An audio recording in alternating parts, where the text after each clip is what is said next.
What's up, everybody? We're inside this Rivian R1T and we're getting ready to put the Team 1EV screen protectors on. We've got the matte finish, which is a glare-free version for these, and this customer actually had a different brand of screen protectors on before he got here. These are the screen protectors he had.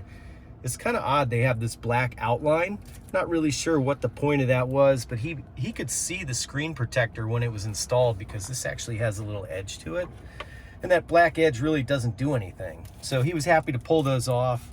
The Team 1EV screen protector, completely transparent once it's installed. There is no black outline on this. This is just like you'd put on a cell phone.